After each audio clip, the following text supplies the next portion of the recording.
Yo, what's going on, guys? Your boy Vindictive here. So before we start this video, we just want to take the time to thank all of you who have supported us by subscribing or commenting or liking or even just watching our videos. It really helps us out and we really do appreciate all of your guys' support so far. So with that out of the way, let's get right into the video about our first impressions on Planetside Arena.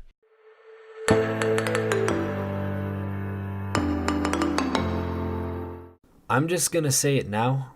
I'm not sure we'll be coming back to Planetside 2 once Planetside Arena launches. Hey guys, we're Vinshrebro, and today we're gonna talk all about, you guessed it, Planetside Arena. We're gonna give you guys our first impressions and what we've seen so far in the beta. The first thing you're going to notice about any game is how it looks. So how does Planetside Arena graphically look? Obviously, it has a lot of similarities with Planetside 2, and has heavily been influenced by the work of Doku. Unfortunately, we cannot show you any gameplay as of right now because of the NDA, but as soon as we can, we'll have a follow-up video showcasing everything in all its glory. Anyways, just kind of picture Planetside 2 on Ultra, then add some more lighting effects and ambient occlusion. That's basically what it looks like.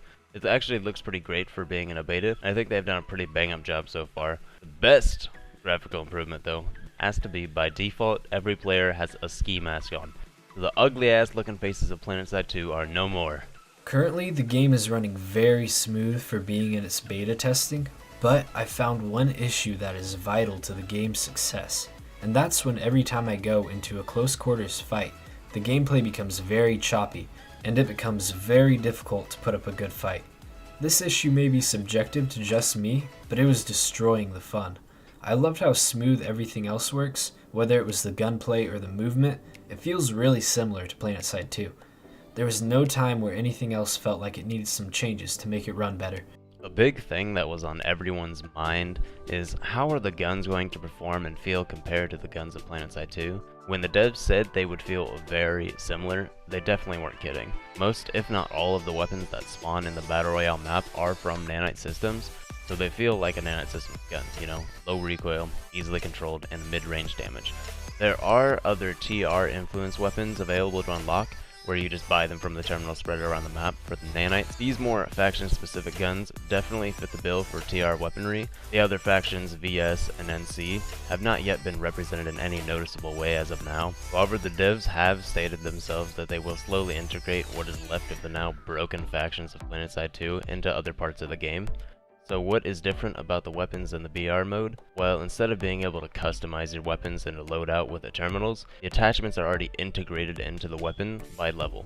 So the levels follow a similar system as Fortnite. So green is going to be common guns, blue is rare, purple is epic, and orange is legendary. Obviously, they don't share the gray common as in Fortnite because it's not completely the same. Anyways, the interesting thing about this system is the higher tier guns are objectively better than the lower tier ones, unless you prefer a red dot on your scout rifle, but this is because as you go up the weapon food chain, you get more attachments on those guns. Possibly the biggest downfall of lower tier weapons is that you won't even get a red dot until the epic variants, and you will not get an actual scope for longer ranges until you acquire a legendary variant. The only saving grace for this is that the legendary weapons are really not that hard to get, but still I don't really like the system as of now, but we can talk more about why later in the video. With the first day of the beta only allowing us to play the Battle Royale mode in solos, the question is, how does it stack up to other BRs as of right now? Well, for lack of a better word, perfectly. As the circle got smaller, I could feel my heart pumping more and more, knowing every fight could be my last. If that isn't a pure Battle Royale experience, I don't know what is. One thing I loved about the flow of the fights in the Battle Royale mode was how intense they could get. The tension building up to each one made me feel like there were full consequences if I played a situation poorly, because after all, I couldn't just respawn.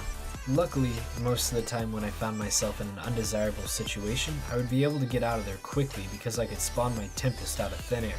Summed up, the fights feel like a classic Planetside 2 infantry battle with higher consequence.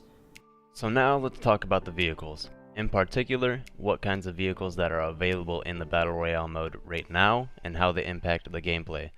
So I know a lot of people were really worried that they would be too powerful, but we're going to go over why and how they're actually implemented into the Battle Royale mode. So the only available vehicles right now are the Harasser, the Flash, and the Tempest. So let's start with the Harasser. Anyone who has ever played Planetside 2 knows what this vehicle is, but for the people who have never played, it is basically the Warthog from Halo. Anyways, the Harasser is very downgraded from its original form. It doesn't have much health, and the gun on top has a short range and a small clip size. All it takes to kill this Harasser is around a clip and a half from an LMG. This is obviously for balance purposes in the Battle Royale mode, but I hope to see the Harasser in its full glory in the other game modes. As for the effect it has on the actual gameplay, well, from what I've seen, very little.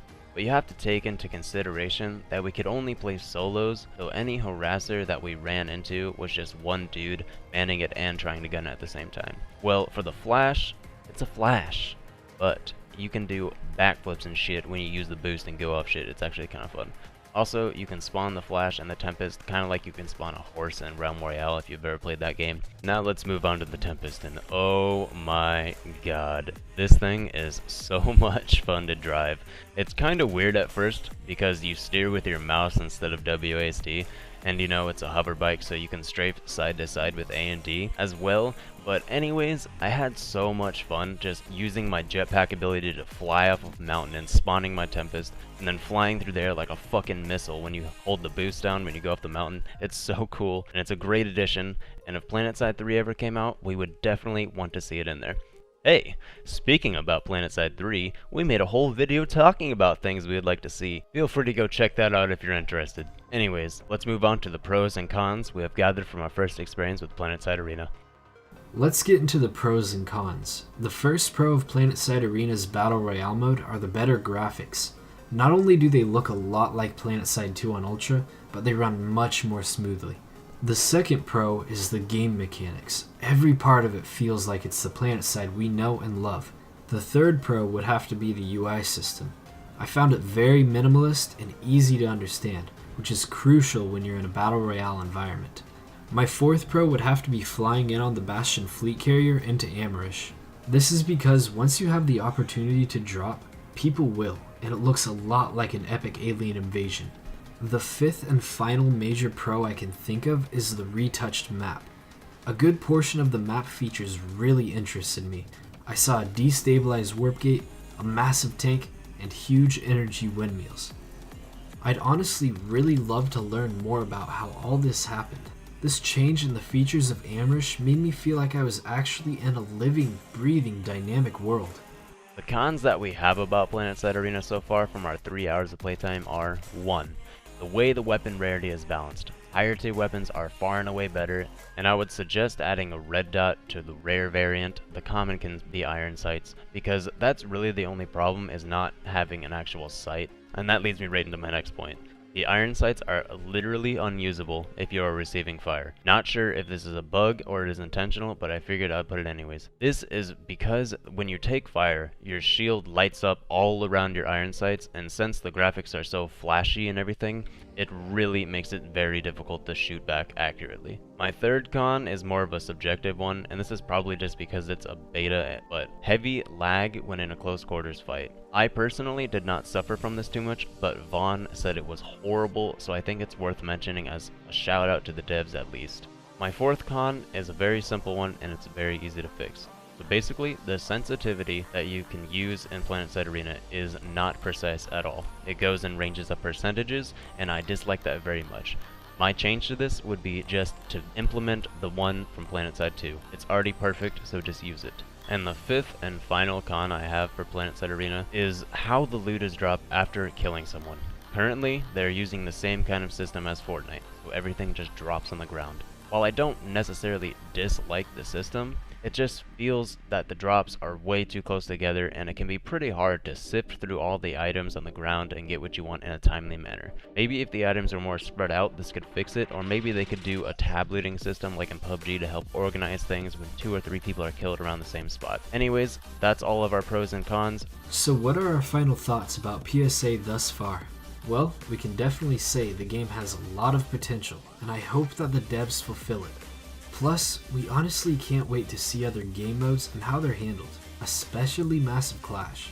I mean, we've only experienced one game mode, and we already knew from the get-go we were going to be playing Planetside titles for another 6 years. Thank you all so much for watching. Don't forget to smash that subscribe button for more content like this in the future. Like the video if you enjoyed it, dislike it if you didn't, unfortunately, and leave us a comment down below on what we could do better. Improvements, we take all kinds of criticism. Anything is welcome. And have you guys played the beta? What do you think about Planetside Arena so far? Let us know down in the comments below. Anyways, this has been Vincerebro, and we'll catch you guys in the next one.